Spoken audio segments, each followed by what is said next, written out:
Madame la ministre, le 9 août 2023, 11 victimes innocentes nous quittaient à Witzenheim, 10 personnes en situation de vulnérabilité, en situation de handicap, et leur accompagnateur Thibaut Roth, qui repose aujourd'hui au cimetière de la Sapinière à Nancy. Nous pensons à eux. Et vous étiez venu à Nancy, à Villers, je vous avais accueilli avec le maire et la conseillère départementale à la demande de la Première ministre, Madame Elisabeth Borne, et Aurore Bergé, qui s'est d'ailleurs déplacée la veille sur les lieux de l'incendie. Vous aviez fait preuve évidemment d'une immense compassion pour les familles, pour les personnels d'encadrement qui ont énormément souffert à cette occasion. Et vous aviez aussi fait preuve d'efficacité puisque vous aviez mis en place la cellule d'urgence autour du centre psychiatrique de Laxou, qui a fait preuve d'une remarquable efficacité à cette occasion. Toute la communauté était rassemblée. Elle l'a été aussi la semaine dernière lorsque nous avons planté un séquoia dans le parc Sainte-Marie avec tous les maires de l'agglomération de Nancy, mais aussi de Lunéville et de Briey, en présence de familles et puis surtout des amis que nous n'avions pas vus jusque-là de ces victimes. Le temps du recueillement était donc venu, mais aussi celui de tirer les leçons. Vous avez, avec Aurore Bergé, demandé à l'Inspection générale des affaires sociales immédiatement un rapport qui était rapidement publié et qui comporte de nombreuses recommandations, mais il en ressort surtout une incroyable description du millefeuille administratif français. Une autorité régionale de santé, 2 directions générales, une autre direction dans un autre ministère à Paris, 3 préfectures concernées, un service interdépartemental, des agréments dans des départements qui ne sont pas concernés, une chaîne d'intégration qui n'est pas réalisée. Alors ma question est simple.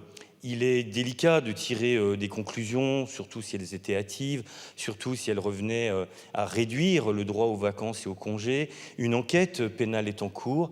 Néanmoins, de quelle manière peut-on songer à simplifier, peut-être innover, rendre meilleure l'intégration de l'ensemble de la chaîne d'organisation des congés, car ces personnes ont le droit à partir en nombre et à être heureuses dans la sérénité lorsqu'elles veulent bénéficier d'un temps de respiration. Merci, Madame la Ministre.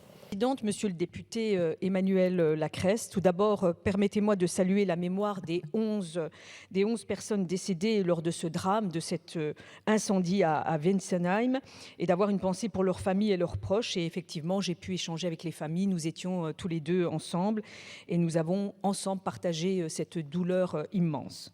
Suite à ce drame, j'ai immédiatement, avec Aurore Bergé, nous avons saisi l'Inspection générale des affaires sociales pour la réalisation d'une enquête dont le rapport a été rendu public. On s'était engagé à le rendre public le 25 septembre 2023. Je partage pleinement votre préoccupation. Nous devons tirer toutes les conséquences de ce drame et notamment sécuriser bien sûr les séjours de vacances adaptés organisés pour les personnes en situation de handicap. Vous l'avez dit, ces personnes ont le droit de partir en vacances, des vacances qui sont à la fois indispensables pour les personnes en situation de handicap, mais également pour leurs familles et les aidants.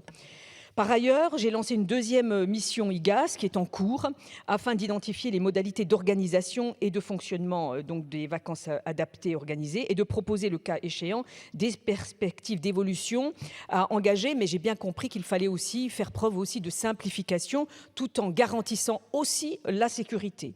Déjà, une circulaire interministérielle du 6 octobre dernier confirme et renforce en tous les cas les règles de sécurité incendie sur les lieux de séjour de vacances adaptés afin de rappeler les obligations attendues de la part des opérateurs, notamment lorsque les séjours se tiennent dans des établissements recevant du public.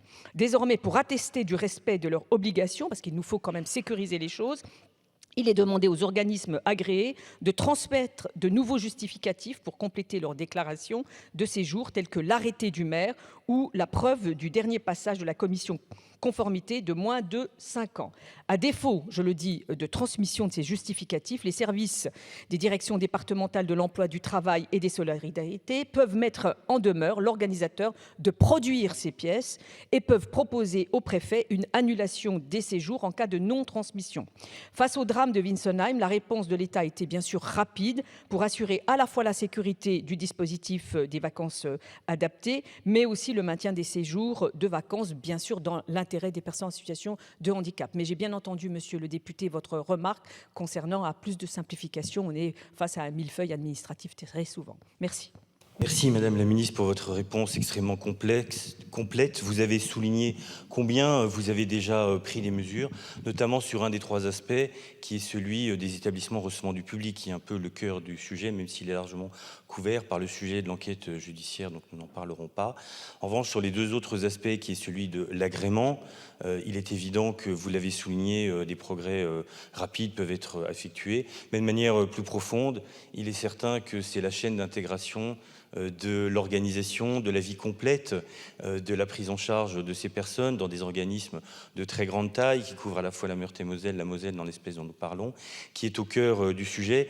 Soyez assurés que toute la communauté des élus est regroupée autour aujourd'hui du monde des personnes en situation de handicap, de vulnérabilité, parce que le sujet pose aussi les élèves, aussi bien que les personnes âgées, et nous vous remercions de votre engagement. Je vous remercie. Question de monsieur